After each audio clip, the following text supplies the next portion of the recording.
The actions of Lakewood police officers have been ruled justified in taking down the man who killed 5 people across the metro area last December. And for the very first time, we are seeing video and hearing a 911 calls from that night. We do want to warn you, the video is graphic. It shows the moment that Agent Ashley Ferris was shot and her heroic efforts to fire back and kill the suspect. The suspect fired multiple shots at her. As she is falling, she was hit in the stomach. Ferris fires 7 shots at the shooter. Out of frame, the shooter falls to the ground in front of Ferris's patrol car. From the ground, Ferris told investigators she could still see him.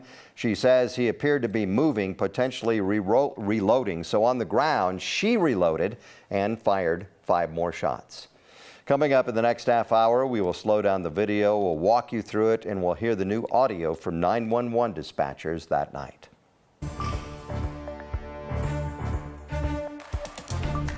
A few years ago, it was such a hidden disease. It was something families would want to bury and not talk about. Sadly, there's more families finding it and adding their stories too. That is Jeremiah Lindeman. 5 years ago, he created Colorado's overdose map. It is called the Celebrate Lost Loved Ones map, and it's a place where members can share about persons they loved who died from addiction. The first dot on the map was Lindeman's brother JT. Recently, he told us that he's getting more notifications with families that have loved ones dying from fentanyl. Right now, there is a demand in Colorado for the life-saving drug that reverses fentanyl, Narcan. 90's reporter Jordan Chavez joins us now with more on that. And Jordan, orders have leveled off a bit, but there was a time when this was really in demand. Yeah, that's exactly right, Gary. For about the first 5 months since the program started back in September, 500 of these kits total had been given out. Then something happened this past February. All of a sudden, there were thousands of requests for these drug overdose kits, which also include these fentanyl testing strips. Now, around that time, you may remember 5 people in Commerce City sadly died of fentanyl poisoning. The Drug Enforcement Administration said then it was the U.S.'s largest single fentanyl overdose event the agency has seen in one place at one time. Prosecutors say the victims took a drug they didn't know was laced with fentanyl. And after that, demand for these Narcan kits really started to surge. Denver's substance misuse program got 2,400 requests just overnight. We absolutely had to start shifting how we were doing this because this was a much smaller program. And so we had to bring in additional staff. We had to get more envelopes. And you don't even want to know about the stamps, honestly. Marion Rourke is a substance use analyst. She says the program is now getting about 500 requests a week, which is still higher than what they were initially seeing. Now, another goal that city leaders hope to accomplish with this program is reducing the stigma that is tied to substance use. They say just putting that information out there, like what we're doing right now, can really help do just that and also help connect people to some life-saving resources, you guys.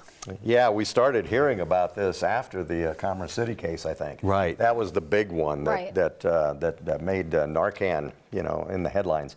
And since then, people are learning about it. I think it was a lot of the news coverage that really sparked a lot of people's awareness about fentanyl in the first place. And that a lot of the times this is happening to people that don't even know it's in what they're ingesting. Sure. Well, speaking of saving lives, a lot of people wonder what happens if you give Narcan to someone who actually doesn't need it. Right, that's exactly right.